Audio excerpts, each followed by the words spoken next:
స్వాతంత్రం, సౌభ్రాతృత్వం సక్సెస్ అయినటువంటివి. తెలంగాణ ఉద్యమం నీళ్లు, నిధులు, నియామకాలు విజయ తీరాన్ని ముద్దాడినటువంటి ఉద్యమం. అదే కోవలో మరి ఇందాక నేను చెప్పినటువంటి అనేక అసమానతలు, వీటిని తొలగించుకోవడం కోసం ఖచ్చితంగా అవకాశం, అధికారం, ఆత్మగౌరవం అనేటటువంటి నినాదంతో సామాజిక తెలంగాణ సాధన కోసం తెలంగాణ జాగృతి ప్రయత్నం చేస్తుంది. మరి ఇన్ని రోజులు ఏం చేసిండ్రు మీరు 10-12 సంవత్సరాలు అనేటటువంటి ప్రశ్న ప్రతి ఒక్కరి మనసులో వస్తుంది.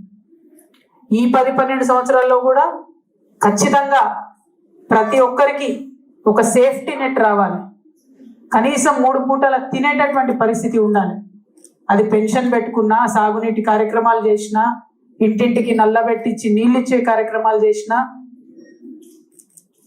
కేసీఆర్ కిట్ ఇచ్చిన, ప్రసవాలు హాస్పిటల్లో జరగాలనే ప్రయత్నం చేసినా ఎంతో కొంత మంచి చేసుకోగలిగింది. కానీ చేయాల్సింది ఇంకా మిగిలే ఉంది. పరిపాలన మారి 2 సంవత్సరాలైంది. 100 పడకలు ఉన్న జడ్చర్ల హాస్పిటల్ 50 పడకలు అయిపోయింది. నేను ముఖ్యమంత్రి రేవంత్ రెడ్డి గారి స్పీచ్ విన్నా జడ్చర్లలో ఎలక్షన్లలో. హాస్పిటల్లో జనరేటర్ పనిచేస్తలేదు, లక్ష్మారెడ్డి గారిని హాస్పిటల్లో కట్టేస్తే కానీ కరెంట్ రాదన్నాడు. మరి ఇలా ముఖ్యమంత్రి గారిని ఎక్కడ కట్టేయాలి? 100 పడకల హాస్పిటల్ 50 పడకలు ఎట్లయితుంది? హాస్పిటల్ ఎట్లా జరుగుతుందండి? అంటే పెట్టుకున్నటువంటి హాస్పిటళ్లను నడపలేని పరిస్థితి. ఇవాళ గురుకులాల పరిస్థితి ఎట్లా ఉంది? నిన్న రామారెడ్డిగూడెంలో ఒక ఆడపిల్ల ఆత్మహత్య చేసుకుంటే ఇప్పటి వరకు కనీసం దానికి కారణం వెతకలేనటువంటి పరిస్థితి. పెట్టిన గురుకులాలు మెయింటైన్ చేయలేము, ఉన్న హాస్పిటల్ మెయింటైన్ చేయలేము. అసమానతలు పెరుగుతూనే ఉంటాయి. చచ్చేటోడు సస్తనే ఉంటాడు, చదువాపేసేటోడు చదువాపేస్తూనే ఉంటాడు. మరి ఇది కాదా కారణం? దీనికి పరిష్కారం వెతుక్కోవద్దా? మా జీవిత కాలంలో మేమే అనేక సార్లు అనుకునే వాళ్ళం, భారతదేశ స్వతంత్ర ఉద్యమం చూడలేకపోయినాం, కానీ ఖచ్చితంగా తెలంగాణ ఉద్యమంలో కొట్లాడాలి, మనం ఏదైతే అది అవుతుందని కొట్లాడినాం. కొన్ని సందర్భాల్లో మీ ప్రాణాలు పోయే ప్రమాదం ఉందని చెప్తే కూడా లెక్క చేయకుండా అనేక మంది ఉద్యమకారులు, నేను ఒక్కదాన్ని కాదు, చేసినటువంటి అట్లా కష్టపడి తెచ్చుకున్న తెలంగాణను తెరలు కానీయము, ఆగం కానీయము. ఖచ్చితంగా దీనికి సామాజిక తెలంగాణనే పరిష్కారం. సామాజిక తెలంగాణ అంటే ప్రతి ఒక్కరికి అధికారంలో వాటా దక్కాలి, ఖచ్చితంగా దక్కాలి. ఇవాళ ఎస్సీలలో రిజర్వేషన్, మనము ఎస్సీలలో వర్గీకరణ చేసుకున్నాం, అందరి పోరాటాల ద్వారా అది సాధ్యమైంది. మరి అలా లోకల్ బాడీ ఎన్నికలు ఇవాళ రేపో వస్తాయి అంటున్నారు. దానికి వర్గీకరణ అప్లై చేసిండ్రా? దాన్ని అడుగుతున్నామా మనం ఎవరమన్నా? మరి సమాన అవకాశాలు అధికారంలో రావాలి, భాగస్వామ్యం అంటే చేసినటువంటి వర్గీకరణ లోకల్ బాడీ రిజర్వేషన్లో వర్తిస్తుందా, వర్తించదా? ఇది చెప్పకుండా ప్రభుత్వాలు ఎట్లా నడుస్తాయి? అది చూసుకుంటా మనం ఎట్లా కూర్చుంటాం? అది ప్రశ్నించడానికే జాగృతి జనం బాట పట్టినాం. అటువంటి అంశాలు సాధించుకోవడానికే సామాజిక తెలంగాణ రావాలంటున్నాం. బీసీలు ఉన్నారు, వాళ్ళకి సంబంధించి 42% ఇస్తామని మీరే చెప్పారు. ఇప్పుడు ఇవ్వలేనటువంటి పరిస్థితికి వచ్చింది.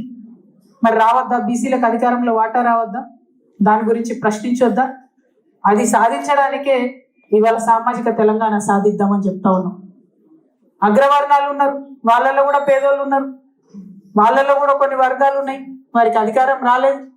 వాళ్ళు కూడా మొత్తుకుంటా ఉన్నారు, మాకు పొలిటికల్గా మేము అసలు అధికారమే రాలేదు ఎప్పుడని. వైశ్యులు ఉన్నారు, ముస్లిమ్స్ ఉన్నారు. ఎంతమంది ఎమ్మెల్యేలు ఉన్నారండి ఇవాళ ముస్లిమ్స్ మన దగ్గర? గెలిచిండ్రా? హైదరాబాద్లో 5-6 తప్పితే ఎక్కడన్నా గెలిచిండ్రా? ఇచ్చిన ప్రతి చోట ఓడిపోయారు కదా. కొన్ని ఎమ్మెల్సీ ఇచ్చి ఒక మంత్రి ఇచ్చిండ్రా? ఇది ఫస్ట్ క్యాబినెట్ 75 సంవత్సరాలు 80 సంవత్సరాల స్వతంత్ర భారతదేశంలో 79 ఏళ్ళు అవుతుంది. ఫస్ట్ టైం ఉమ్మడి ఆంధ్రప్రదేశ్లో ముస్లిం లేకుండా క్యాబినెట్, ఒక లంబాడా లేకుండా క్యాబినెట్. మరి తండాలను గ్రామ పంచాయతీ చేసుకున్న గ్రామ పంచాయతీలలో ఇప్పటికన్నా అంగన్వాడీ కేంద్రాలు ఉన్నాయా? ఇప్పటికన్నా గ్రామ పంచాయతీ ఆఫీసులు ఉన్నాయా? ఒక చిన్న స్కూల్ ఉంటే అందులో ఒక రూమ్ పెట్టుకొని అది గ్రామ పంచాయతీ ఆఫీస్ అని పెట్టుకున్నారు. తండాలను గ్రామ పంచాయతీలు చేసినాం, కానీ దాన్ని ఎట్లా డెవలప్ చేసుకోవాలి? వాళ్ళ నాయకత్వాన్ని ఎట్లా పెంపొందించుకోవాలి? అక్కడ వసతులు ఎట్లా తెచ్చుకోవాలి? దీనికోసమే సామాజిక తెలంగాణ కావాలంటున్నాం. అందరికీ అవకాశాలు రావాలి, ప్రతి ఒక్కరికి అధికారంలో భాగస్వామ్యం దక్కాలి, తద్వారా ఆత్మగౌరవం రావాలి. అల్టిమేట్గా ఆత్మగౌరవంతో కూడినటువంటి అభివృద్ధి కావాలి. हिस्सा, इज्जत, हुकूमत, हर चीज में हमें अपना हिस्सा चाहिए. हुकूमत में भी हिस्सा चाहिए, इज्जत चाहिए. कितने एमएलए हैं आज, कितने एमपी से मुसलमानों में, कितने एमपी से बीसी में? पूरे महबूबनगर जिला में एक बीसी एमएलए जीते, सिर्फ एक. पॉपुलेशन इज मोर देन 60% इन महबूबनगर. ఇటువంటి వాటి కోసమే సామాజిక తెలంగాణ రావాలంటున్నాం. విప్లవాత్మకమైనటువంటి ఆలోచన చేసిన ప్రతిసారి సమాజం బాగుపడ్డది. ఆనాడు ఒకసారి విప్లవాత్మకమైన ఆలోచన చేస్తే భారతదేశానికి స్వతంత్రం వచ్చింది. మళ్ళీ ఇప్పుడు ఒకసారి విప్లవాత్మకమైన ఆలోచన చేస్తే ఖచ్చితంగా సామాజిక తెలంగాణ వస్తుంది. मैं हमारे महबूब नगर के सारे मुसलमान भाई बहनों से, तेलंगाना के मुसलमान भाई बहनों से रिक्वेस्ट करती हूँ, एक इनकलाबी सोच अभी जरूरत है जमाने में. सामाजिक तेलंगाना हासिल करना बहुत ही जरूरी है. उसके वास्ते सोचना चाहिए. इससे पहले एक बार हमने सोचा हिंदुस्तान आजाद हो गया, दोबारा हमने सोचा तेलंगाना अलहदा रियासत बन गया, और एक बार हम इनकलाबी सोच से आगे बढ़ेंगे तो जरूर सामाजिक तेलंगाना हासिल होगा. हमें हमारा हक मिलेगा, तालीम में हक मिलेगा, नौकरियों में हक मिलेगा, लीडरशिप में, पॉलिटिकल एम्पावरमेंट में हक मिलेगा, सबसे ज्यादा सेल्फ रेस्पेक्ट मिलेगा, इज्जत मिलेगा. इसीलिए सामाजिक तेलंगाना चाहिए. నా ఒక్కదాని కోసం కాదు,